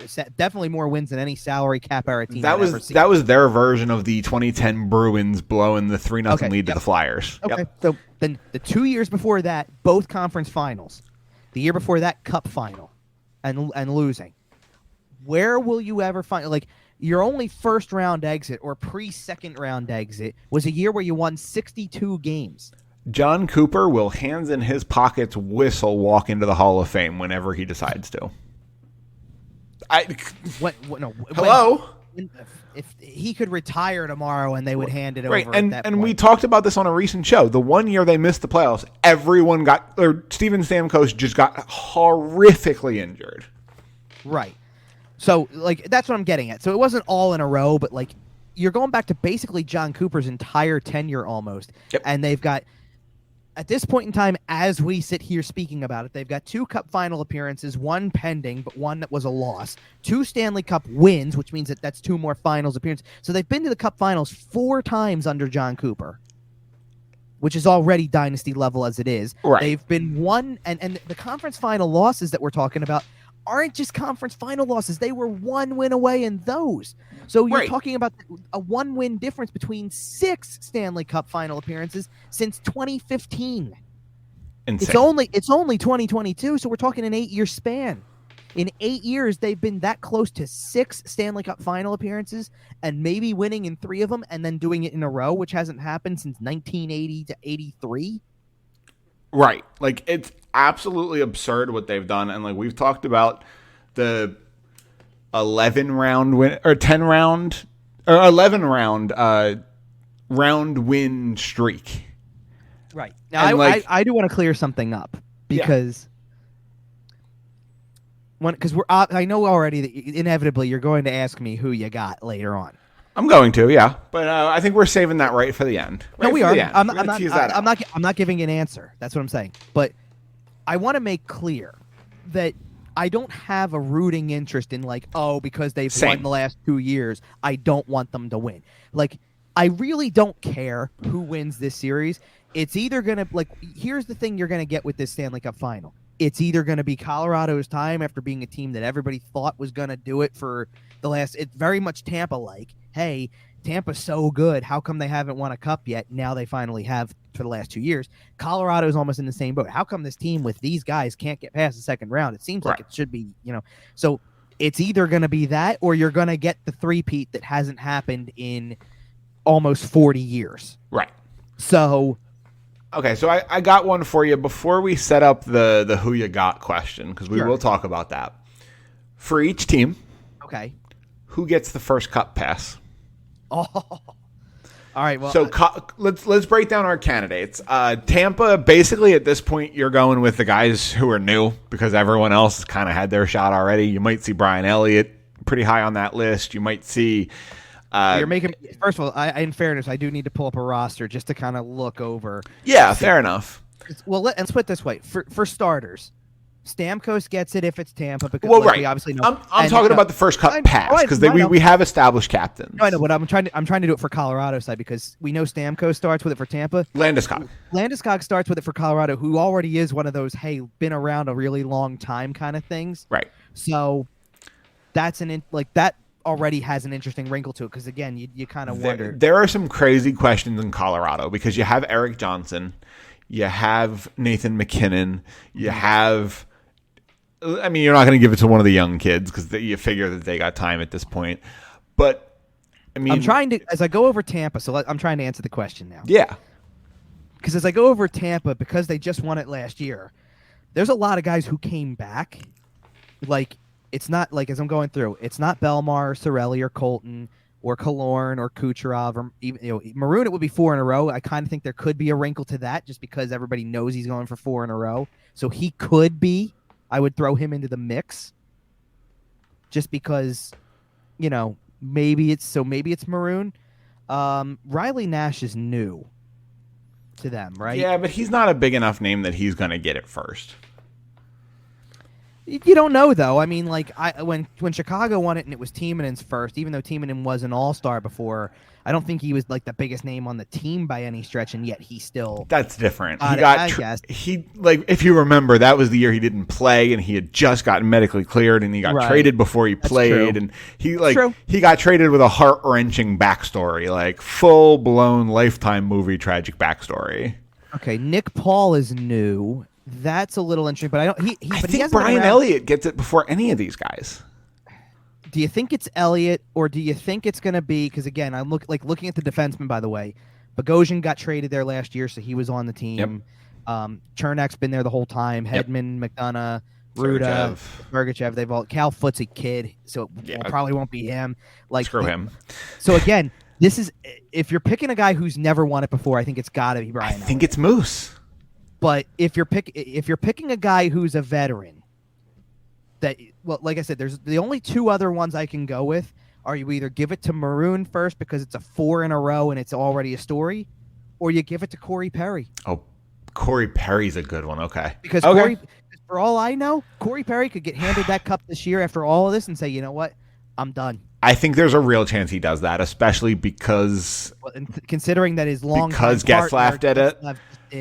That's what I'm saying. I think he gets to hold the ring up, kiss it, and walk into the sunset. I agree. So let's go to Colorado. In Corey Perry fashion, by the way, with the ring sized to fit his middle finger, because obviously.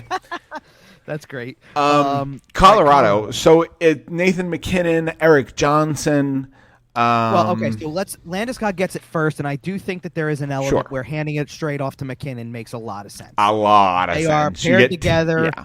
Now, if you're going to go with the long-term, been around a while, never won it before kind of thing, I think you have a case with Erik Johnson's a really good one because you do have a case with that. Yep. You have a case with Jack Johnson. You have a case with Did Jack Johnson win it with Pittsburgh, though? If it was...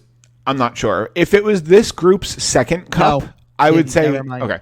If it was this group's second cup, I would say you have a shot to go Erik Johnson or Jack Johnson rather. The fact that it's their first cup, it's going to MacKinnon or Johnson first, one of the hometown guys. Could be. Not okay, and then not long after. Then just give me 1 second to browse. Max Chaos, give it to Kadri. Let him flip Toronto fans off. That would be funny. And Kadri's been around for a long enough time that it's not crazy. Kadri's been in the leagues he made his debut in 2009-2010, played a game, and then started to become more of a regular. He really wasn't a regular until 2013, but he had been around. The guy's been playing for a long time. He's got a resume, yeah. And he managed to behave himself this playoff, so maybe that's his reward. Certainly, if you're looking for guys who don't because again, I think McKinnon's just such a natural at this point for this. I'm almost thinking you get a Taves and Kane joint raise for Landeskog and MacKinnon. It really does seem like they're that. If Bergeron and Chara style, they really are a dynamic duo. I do want to throw in a couple of other names just because there are some others that are interesting because Andrew Cogliano has never won a cup and has been around for a little while. He could certainly get it at least early. Now, a guy who has won a cup but could get it really early as well is Darren Helm, because this could be, Darren Helm. Wow. Think about it. Darren Helm, it could be close to the end. He's 35. Yep. Like, Cogliano's in the same boat, by the way. Cogliano's 34. Remember when Claude Giroux picked to go to the Florida Panthers for some reason? He could be here. I'm not going here. We could be talking about him getting the Chemo Timonen raise. Like, we could talk about him getting the get over here, Chemo. Come get it. Like, come on. I hear you. And by the way, if you tell me that you can watch that clip without tearing up a little bit, then you don't have a soul. No, because in the moment when it happened, I was just grinning from ear to ear watch. I was just grinning from ear to ear. Oh, I was sobbing. Because what was better than come on over here and get it was he went to go and hand it off, and they turned around and grabbed him. And they went, no, come on, Chemo, go for a skate. Absolutely. But Jonathan Toews just turned around screaming at the top of his lungs right away. Fantastic. But anyway, I would say those are I agree. I think you're right. Like, I think that maybe it just is so simple that if Colorado wins this thing, you start with Landeskog, who's going to have a good moment with it, very, very like Stamkos did a couple of years ago. Because I think Stamkos and Landeskog are in very similar positions where, like, it's been a while. You're finally in this spot like that. And for what it's worth, and I think McKinnon's going to have a while with it too. Well, and for what it's worth, no matter who wins, those two are going to probably have a nice little moment when handshakes happen. Absolutely, because Landeskog and Stamkos both knowing each other, both knowing how long each other has been there, like in the league. I expect this series to get feisty. I expect this series to get physical. But I expect these teams to come out of this respecting each other, because I expect really high-end hockey. And for what it's worth, too, I'm scrolling this list for Colorado. There's a lot of guys who are going, like, if Colorado wins, that are going to get the cup, that feel like they've been around for a really long time, but aren't really that old. Right. I want to say, like the first name that stood out to me in that respect is JT Compher. Like, it feels like Compher's been in the league forever. But 2017? No, let's see. Compher was 16, 17. Yes, there you go. Close enough. Still, you're at 6 years realistically. Like, it feels like he's been around for a lot longer than that. And and this is another reason why he was drafted in 2013, so it took him a while to get here, kind of thing. Like, hey, Kevin. Yeah. Who you got? Here it is. Well, I feel like I need to pull the curtain back as I make this thing. Because I deduct in my head, where it's going to go as the whole thing progresses. You put together the list of, like, based on, like, so when we did first-round picks, all of those first-round picks, I started to move to the next round and keep narrowing it down. So if you really want to know my original I'll start with this, because if you want to know my original on the East side, Florida was the team I had going to the Cup Final. Me too. And in fairness... I had them playing Calgary, too. My bracket was bad. So, but in fairness, like, I believe that would have meant that I had Florida playing. Geez, eventually? Well, Tampa in the second round, but I think I narrowed it down where I think it would have been Florida, Carolina in the conference final. So I think because I always had Carolina and the Rangers. I think I picked wrong there, then picked wrong again with who was on the other side. So I was really wrong. I stopped being wrong when it was both of the wrong teams from the second round and picked Tampa Bay, because I'm like, I'm done with this thing. I had Tampa. Right. Oh, no. Hang on a second. I'm sorry. I had Florida beating Toronto in the second round. Gotcha. Okay. Which is why I made it a little easier, because I had Tampa getting knocked out in the first round, which was a stupid mistake. And they almost did, man. Well, they were vulnerable, yes. The Leafs have given them their biggest test so far. Right. So, anyway... I kind of stopped fooling around when it got to the conference final. I went, no, and dead on, hit it on the nose, Tampa in 6, even though Tampa lost the first 2 games, which, by the way, what was that, 18 games in a row after a loss that they had won? Yeah, something ridiculous. It was a ridiculous streak that just came to an end. The Rangers just ended it by winning the first 2 games of the Eastern Conference Finals. Which was the high point for them of the series, because after that, they did not win again. On the West side, I definitely made a mistake going, like, so I did not have St. Louis winning in the first round. I had Minnesota. That was a mistake. But I had Colorado winning in the second round and getting to the conference final. So the interesting part is that I had Colorado beating Minnesota in the second round, and St. Louis has so far been the team that has given them the biggest run for their money. Absolutely. Like, you are 5 seconds away from overtime in Game 6, and that could open up a whole new thing to begin with. Yep. I had the Calgary Edmonton or no, I didn't. I'm sorry. I had Calgary in LA, so I didn't have Edmonton getting there. Therefore, I had Calgary getting to the conference final against Colorado, and I did have Colorado going to the Cup final. Okay. So are you sticking with that? Hold on, because I originally had Colorado, Florida in the Cup final. Right. You still don't know who my original winner was yet, though. Right. I'm sure it was probably Florida. No, it was Colorado, actually. Oh, was it? Okay. Yeah. Well, are you sticking with that? Yes, I am. I do, for the record, this is not going to be a short series. No. I don't envision this. You know what? I was talking about this the other day. Here's the thing. I could see it being 5,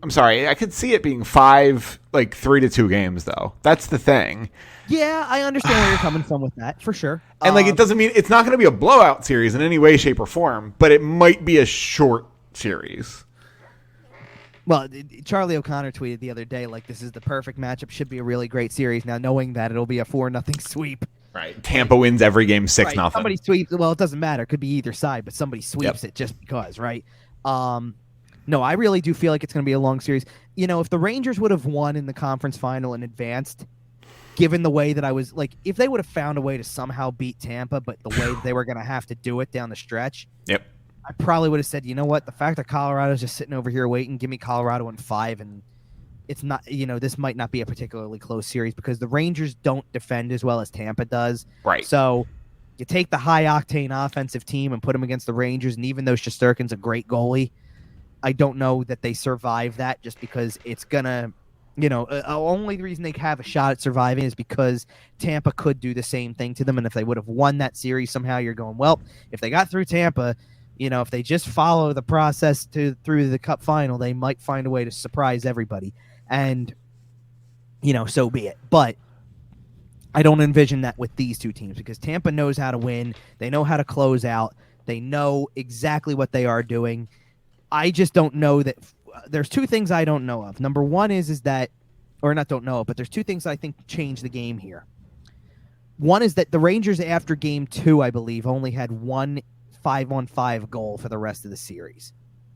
Right. I don't think Colorado is going to have that kind of problem at 5-on-5 because because unlike the Rangers, who I think weren't really going to get a lot of the 5-on-5 stuff I agree. From anybody other than Zibanejad and Kreider and that kind of stuff, and they were always more equipped to do stuff on the power play too because we knew that. I think Colorado can score goals with Alex Newhook, Logan O'Connor, and Darren Helm on the ice the same way they can score with McKinnon, Rantanen, and Landeskog on the ice. That's fair. I don't want to there's a good chance and there's a good chance for both teams that somebody big is missing. You already alluded to Braden Point. Right. We kind of are left with the same thing on Nazem Kadri. And I was actually going to say that's a great transition because my pick, and I don't have a problem saying this, I will give a definitive answer here, but my analytical answer is I think the winner is going to depend on who plays more games, Nazem Kadri or Braden Point.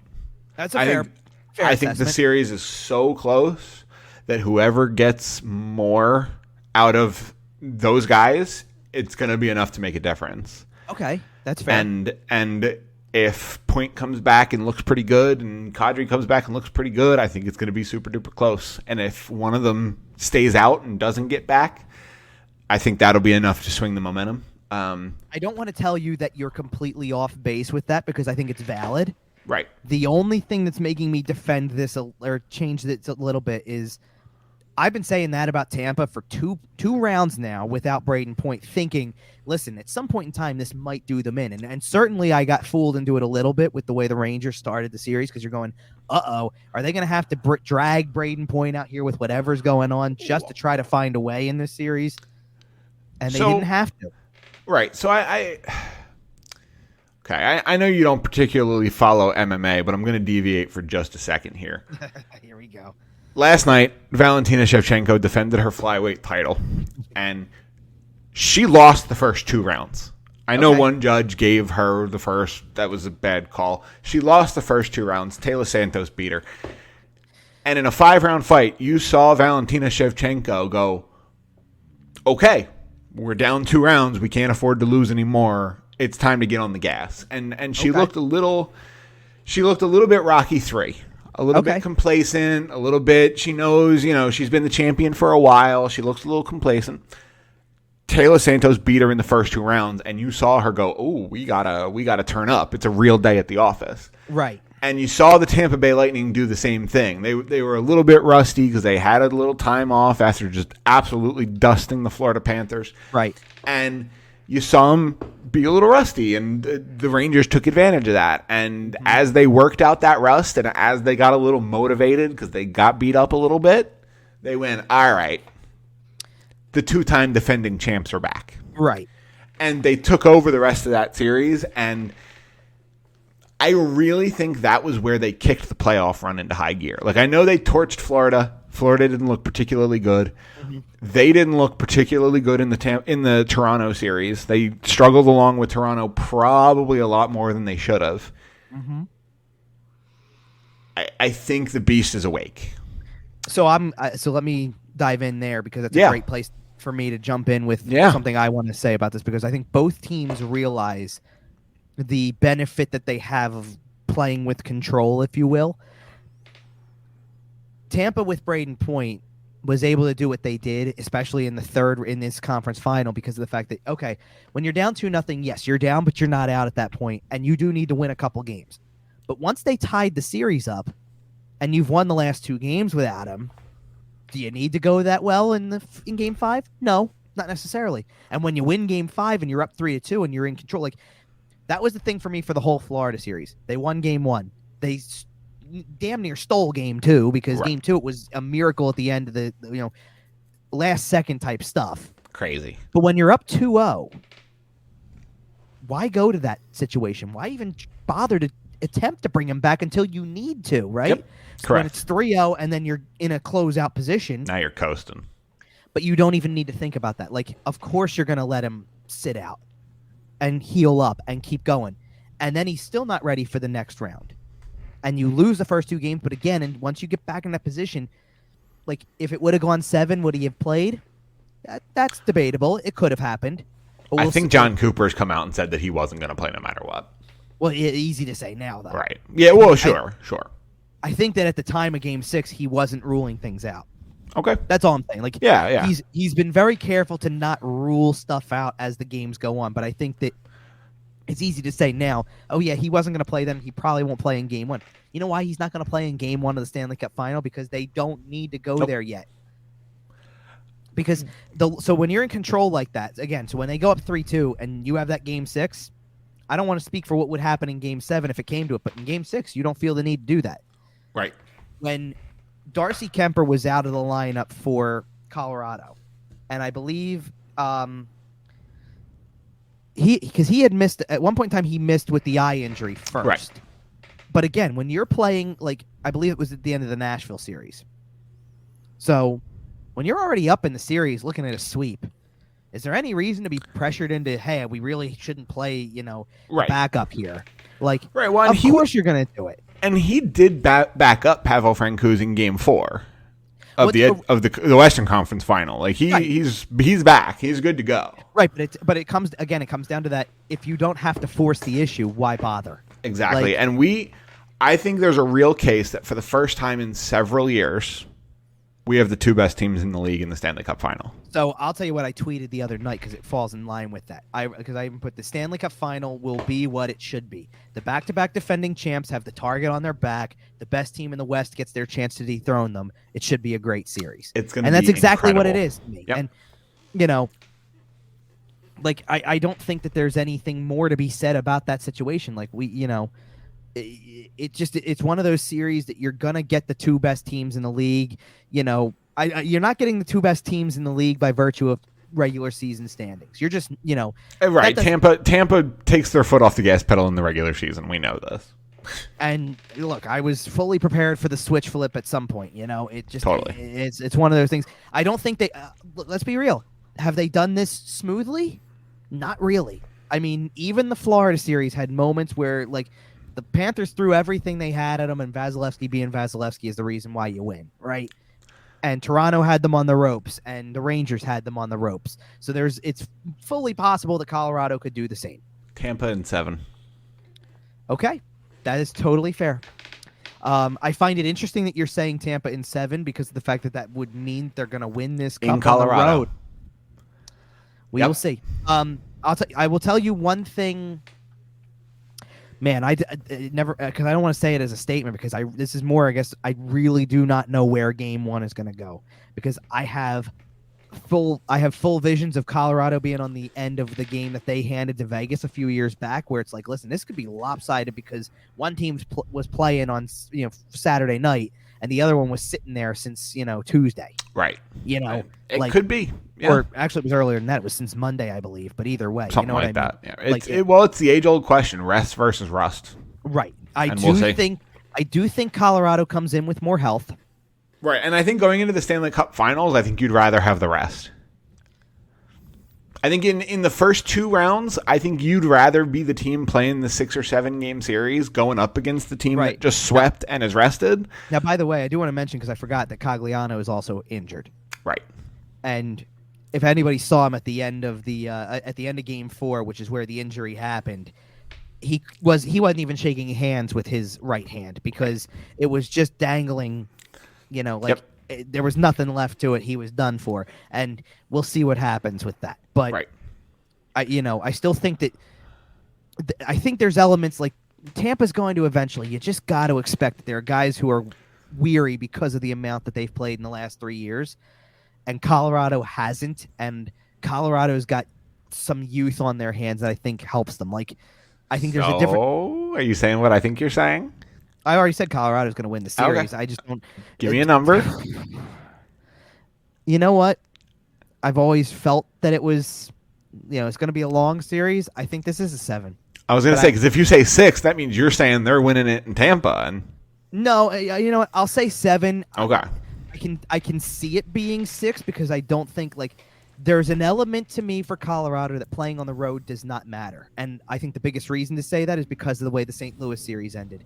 That looked like it was a disaster ready to happen in the sense that, hey, listen, it's a tie game going to overtime.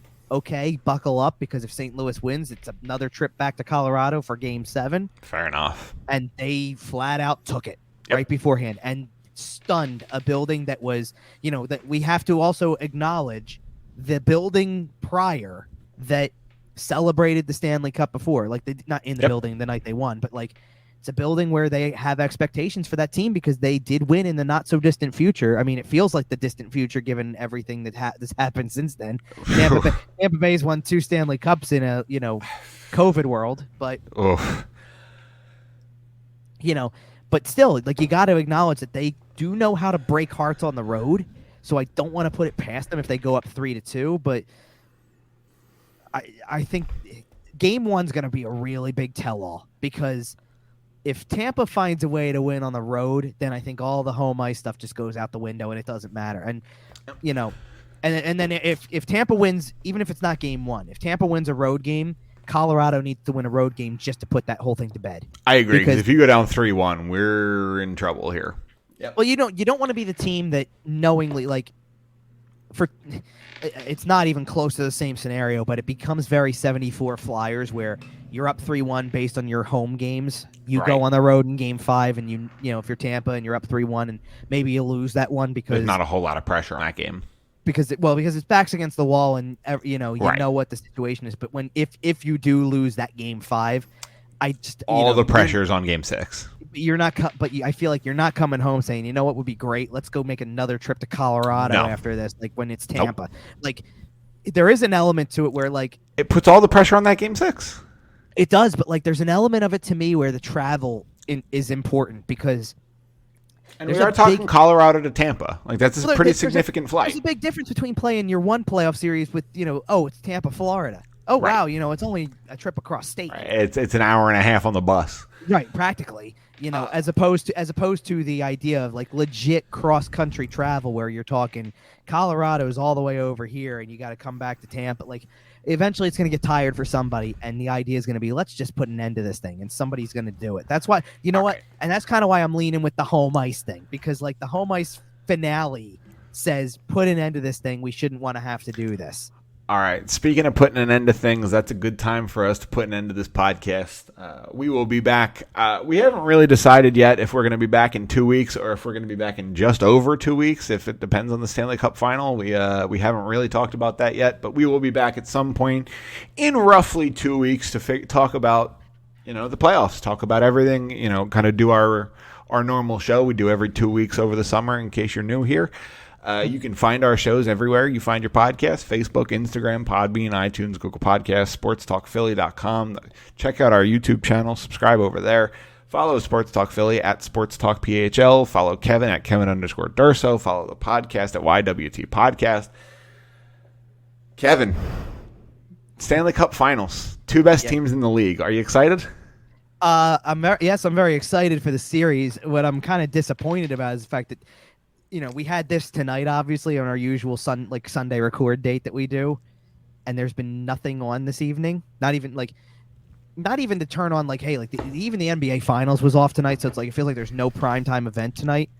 And then the gap from now until Wednesday night, it's gonna be a long couple days. It'll be worth it. It'll be worth it. Well, and I don't love. I'll be honest. I don't love the Wednesday to Saturday gap either. I don't either, but I get it to put it on a weekend. No, but there was a difference between if that would have gone to a Tuesday Game 7, and we probably wouldn't have been doing a show if that was the case. But right, they would have started on Saturday and just rolled every other day right through to the end, and now instead they're incorporating some weird this gaps gap for whatever reason, but. It's beside the point. It is what it is. I'll accept it for what it is. And once we get to Saturday, we're smooth. It's smooth sailing every other day. Every other day, we're going to get high quality hockey until we have a Stanley Cup champion. So I don't think it's going to be much longer after that we're going to have some real, obviously we're going to have some real Flyers news to talk after that, because the coaching thing's going to pick up once the Cup Final's over for sure. If it doesn't in the next 2 days, then it will after the Final's over. And then what are you going to have after that's over? A week? Until, maybe. It depends on how long it goes. But if it goes 7, like we kind of are leaning towards, you have about a week until the draft and then 2 weeks until free agency opens. Yep. We are off and rolling. We are full-blown in our summer schedule, and we'll be back in a couple of weeks. So until then, I'll see you.